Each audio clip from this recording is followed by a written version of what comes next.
నలమాద ఇంటి పిలగాడు నలగొండకు నేతగా వెలిగాడు పురుషోత్తం రెడ్డి ఉషమ్మ తొలిసూరి కొడుకు. Hi, welcome to యోఏటీవీ.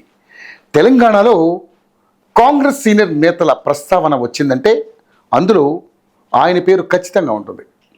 దాదాపు 3 దశాబ్దాలుగా పార్టీకి నమ్మినబట్టుగా ఆపత్కాలంలో ఆపద్బాంధవుడిలా నిలుస్తున్నారు. హస్తం పార్టీ తరపున ఎమ్మెల్యేగా పోటీ చేసి తొలిపోరులోనే ఓటమిని ఎదుర్కొన్నారు.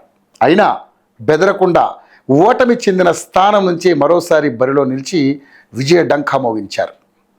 అప్పటి నుంచి ఇప్పటి వరకు వరుస విజయాలతో దూసుకెళ్తున్నారు. గతంలో ఓసారి మంత్రిగా చేసిన ఆయన మరోసారి మంత్రి స్థానాన్ని దక్కించుకున్నారు. ఆయనే హుజూర్ నగర్ ఎమ్మెల్యే ఉత్తమ్ కుమార్ రెడ్డి. తెలంగాణ రాష్ట్రం పోరాడి సాధించే ముందుంది మంచి కాలం ఉందాం ఉత్తమన్న వెంటే.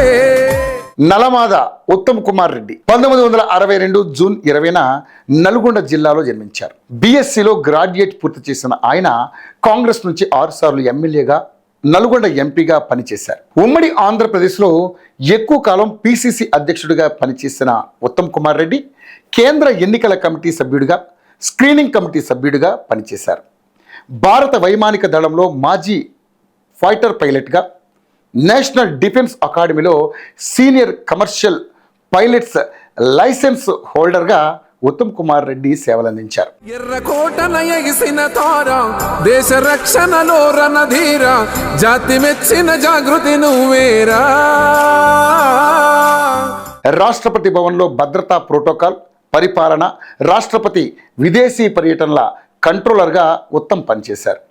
1994లో కాంగ్రెస్ తరపున కోదాడ నుంచి బరిలోకి దిగి తొలి ఎన్నికల్లో ఓటమి పాలయ్యారు. 1999, 2004 ఎన్నికల్లో కోదాడ నుంచే విజయం సాధించారు. 2009, 2014లో హుజూర్ నగర్ నుంచి బరిలోకి దిగి వరుస విజయాలు సొంతం చేసుకున్నారు. నలమాద ఇంటి పిలగాడు నలగొండకు నేతగా వెలిగాడు పురుషోత్తం రెడ్డి ఉషమ్మ తొలిసూరి కొడుకు. శ్రీకృష్ణ కమిటీ నివేదికపై చర్చించేందుకు 2011 జనవరిలో అప్పటి కేంద్ర హోంమంత్రి పి చిదంబరం నిర్వహించిన అఖిలపక్ష సమావేశంలో తెలంగాణ ప్రాంతం నుంచి ప్రాతినిధ్యం వహించారు. ఉమ్మడి ఆంధ్రప్రదేశ్ కిరణ్ కుమార్ రెడ్డి మంత్రివర్గంలో 2012 నుంచి 2014 వరకు గృహ నిర్మాణ శాఖ మంత్రిగా పనిచేశారు. 2014లో పిసిసి కార్యనిర్వాహక అధ్యక్షుడిగా ఎన్నికైన ఉత్తమ్ కుమార్ రెడ్డి 2015 నుంచి జూన్ 2021 వరకు పిసిసి అధ్యక్షుడిగా పార్టీకి సేవలందించారు. 2018 ఎన్నికల్లో హుజూర్ నగర్ నుంచి గెలిచిన ఉత్తమ్ కుమార్ రెడ్డి అదే సంవత్సరం తన ఎమ్మెల్యే పదవికి రాజీనామా చేశారు. 2019 సార్వత్రిక ఎన్నికల్లో నల్గొండ ఎంపీగా పోటీ చేసి గెలిచారు.